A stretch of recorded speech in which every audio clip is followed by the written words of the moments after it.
What did I just watch? Hey guys, welcome back to another video. Now today I just watched the latest addition to the 28 Days Later franchise. 28 years later. And let's just say this movie was nothing like I expected. Now, I absolutely love the original two films. 28 Days Later, seriously one of my favorite zombie movies of all time. And 28 Weeks Later was just an incredible sequel. It really expanded the scale of the universe and gave us a terrifying and action-packed zombie movie. I'm a huge fan of the genre in general, and sure, it's got some overdone tropes and somewhat silly entries, but I always love a good what-if survival scenario. Seriously, who hasn't had that conversation with your friends about who would survive best at the zombie apocalypse, or whose house everyone would go to survive in it? Alright, now let's talk about the movie. As the title suggests, 28 Years Later is set 28 years after 28 weeks, which of course is 28 days after later. Are you following? In 28 weeks later, where let's believe the infection had spread across Europe, but in this new film, it turns out the outbreak was suppressed and contained back within the UK. The island became a massive quarantine zone, and no one who set foot in it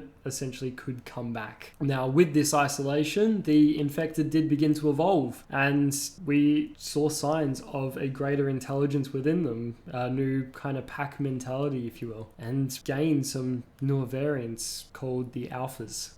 The first half of the movie, let's talk about that. Now, definitely wasn't bad, but I do have some things I wasn't too happy with and bits I didn't find too great. The infected designs were amazing. Seriously, seeing them back in action, having a whole new kind of wild, untamed look to them, it was amazing to see. I do wish there was a little less nudity to go in there, but talk about that a little bit later. The father-son dynamic that we saw within the film was really great. I liked how they expressed the dynamic between the father and the son.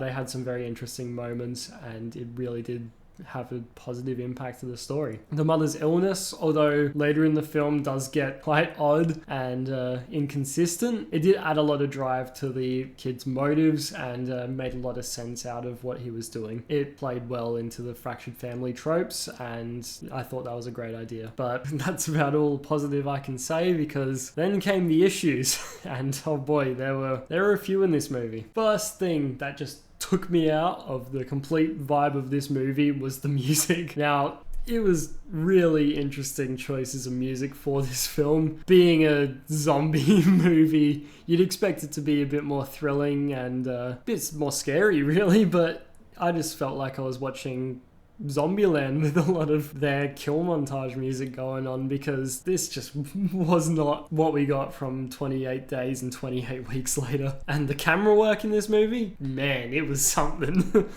They reused this one shot in slow motion over and over again every time a character shot a zombie with an arrow. At first, kind of cool. It was pretty choppy and not the best kind of display of a slow motion scene, but you know what? We get what we get. But when you keep on doing the same really odd shot, it wasn't great. The scene transitions were a mess, and cuts felt pretty sharp and very inconsistent, to say the least. Almost like the scenes were just kind of stitched together from completely different drafts and takes, and just visually it felt very muddy and cheap. Then we hit the second half of the movie, and we get introduced to the Big Daddy, the Big Alpha Man, or as I like to call him, 28 inches of death.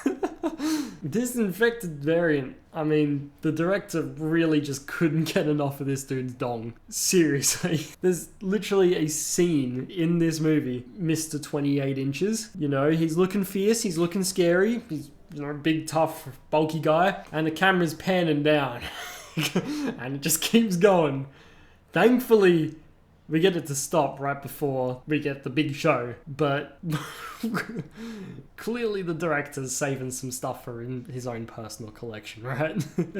Beyond that, the character arcs kind of dissolved. Like, at the beginning of the movie, the kid that we follow, he's scared of the infected. You know, he goes in there confident. It's his first day out with his dad. They have to go kill something, right? It's their initiation kind of thing. And he was a bit young to do it, it said, but they take him out. His dad said he's ready. They go. He kills one. He's like, you know what? Dad didn't really like that. And it goes from there. The dad's kind of carrying the whole scene the rest of the time because he's the only one killing the infected, while kid's just kind of just making rough shots, missing a lot, and, you know, not really trying. We get to a scene where there's a zombie that's, you know, hung upside down. Clearly, other survivors must have put him there for some sort of punishment. Not sure, not explained, probably in the next movie. But, you know, the kid, he doesn't want to kill him. It literally takes him all the way until this infected guy rips himself out of all of the restrainment and almost jumps him, right? And they finally manage to get him. Now, after saying this, you'd expect going on, maybe he adjusts to it a bit, he might get a bit better, but there's no way this guy's gonna be anywhere close to a zombie killer, right? He's just a kid, he's innocent, he's just doing what he does. But no, this kid meets a doctor, right? A doctor that they were looking for to help cure his mother's illness. And he just has a complete personality flip. Suddenly, he's just all for killing zombies, killing infected. He doesn't care about dead things. It's crazy. So the whole point of them meeting the doctor, right, is because his mum is sick, as I said earlier. So she finally gets diagnosed with cancer. She's gonna die. They haven't got anything that can help her. It is what it is. Now, kid, at first, he's like distraught. He's like, no, she can't die. That's ridiculous. And then, you know, he gets a little bit of a poke of a needle and bam, he's cool with everything now. He's just, the doctor takes his mum out back, ends her, comes back with her skull, gives it to the young man and just goes, I told you earlier, boy, you have to accept that there's always death. And he's like, sure, why not? Why not just do that? And what makes it worse is the boy's dad, literally earlier in the film, tells him this doctor's crazy. Like, we don't go to the doctor because last time we saw him, he was gathered around a bunch of bodies, just burning them in a pile and taking their skulls and making an ornament of them. And just, you know, having a nice friendly wave from the distance. Hey guys! Pretty cool, right? You should see my other collection. And they will go like,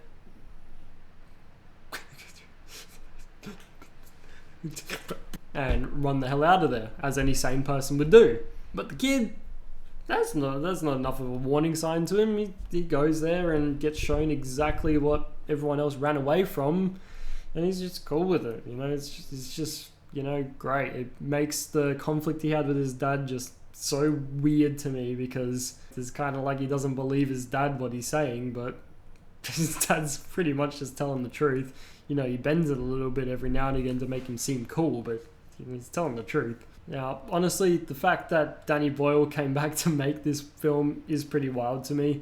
In my last video, I was praising a lot that the How to Train Your Dragon director had come back to reprise his role and make the film have that same tone and vision that he was aiming for, just to, you know, really keep it safe and keep it consistent. And in this movie, I think Danny Boyle is just a little lost in what he was going for in this first movie.